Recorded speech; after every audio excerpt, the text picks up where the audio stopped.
Thanks for joining me. Today we're talking about House of the Dragon Season 3, Episode 4. And this episode started off with a long recap that was checking in all over the place. We had all kinds of storylines going on all over the map. And it was, on one hand, good to see a lot of these characters and storylines again. On the other hand, it did take me a while to remember, who is this? Where are we? What are we following again? What are we doing over here? So it did feel like a little bit of work to get through this episode. There was a lot of plot going on, not a ton of action. This was probably the least entertaining, hardest episode to get through of the season so far. I still enjoyed myself. It's still a really well-made show. There was a lot of good plot, some good tension, some good character development, great acting like always. But there were times in this episode that I was like, I had to work really hard to really remember who this was, where we are, what's going on, and why this matters ultimately. Where it feels like we're building towards something, which makes sense. I'm pretty sure we're right in the midpoint of the season. We're in episode 4. I think there's only 8 episodes. Maybe correct me if I'm wrong. Maybe there's 10. But yeah, we're right in the midpoint of the season-ish, and it feels like we're about to hit a turning point, and then things are probably going to pick up. We've had 2 slower episodes, in 2 weeks in a row now. Wouldn't be surprised if episode 5 kind of gets shot out of a cannon or very quickly takes off, and then the pace just keeps going for the rest of the season. But one risk that you take when you jump all over the map like this episode did, with so many different characters with so many different storylines going on, is it can feel a little bit disjointed. Every time that there was some good character development or some good tension being built, we were switching on to the next story. And one good example of that is Aegon. I'm really glad to see Aegon again. I'm glad. I like his storyline. I want to see him become the Mad King. But the problem is we need to be able to see him become the Mad King. Right now, we're not spending a lot of time with him, but I do like how we're getting to see him being pushed up to his breaking point. They did cut away before he had to kiss the boot, and I'm a little disappointed that they did that, and here's why. Watching him become the Mad King is an important part of the viewing process. We need to be able to see that happen on screen.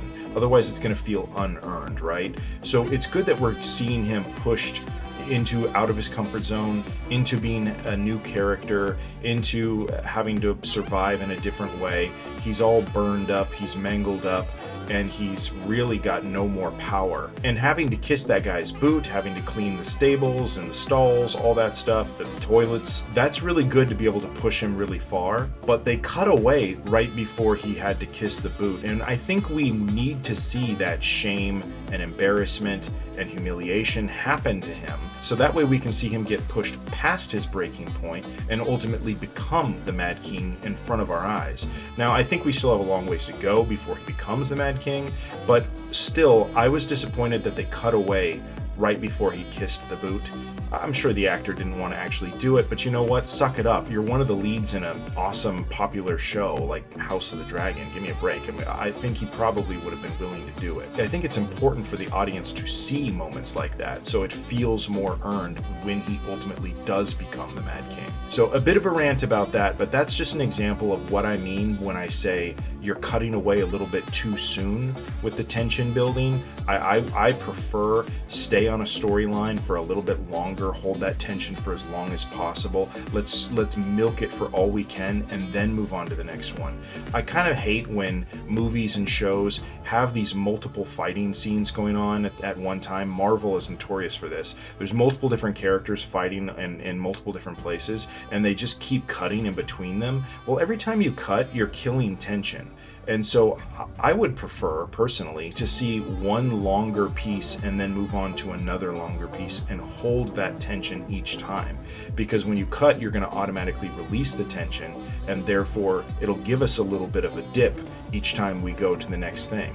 So this episode cut a little bit too often for me. We were going to a few too many different storylines, and it just felt a little disjointed. It was a little bit too much like work to get through this episode. At the end of the day, I still enjoyed it. It's a very well-made show, but that's a minor criticism that I think they need to be careful with moving forward.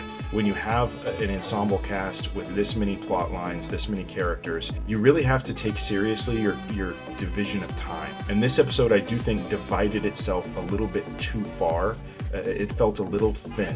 One thing I did like though is the addition of James Norton. He plays Ormond. Yeah, he plays Ormond Hightower. He's doing a great job. I've only seen him in House of the Guinness before this. I know he's been in other stuff too, but that's the only other thing I've actually seen him in. He's a good actor. He's got a good look about him, and he kind of looks of this era. He also looks like he can pull off kind of this smug villain who's maybe a little empathetic, but he's also got kind of this demeanor where he could turn good as well. So he's a very complex character. I think he's a good choice of an actor to play that complex of a character. But anyway, I think he's a good addition to the cast, and I'm enjoying his character so far. Overall, a good episode, not a great one, but a good episode. I'm excited to see where the rest of the season is going. I'm hoping the pace is going to pick up a little bit more action, maybe focusing on more central characters instead of this episode kind of felt like it needed to serve a lot of different plots in order to push the overall plot line forward for the whole series, for the whole season.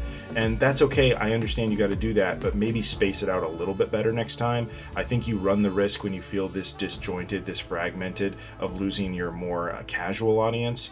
I'm more of I wouldn't call myself a super fan. I'm kind of somewhere in between casual and a super fan of this show, but I love Game of Thrones. I love shows like this. So I'm very curious to see where it's going to go. I'm enjoying myself. I hope you guys are too. And let me know what you thought of it in the comments below. Thanks for watching. Help me grow the channel. Any way you'd be willing to support me would be awesome. I appreciate it. I'll see you next time.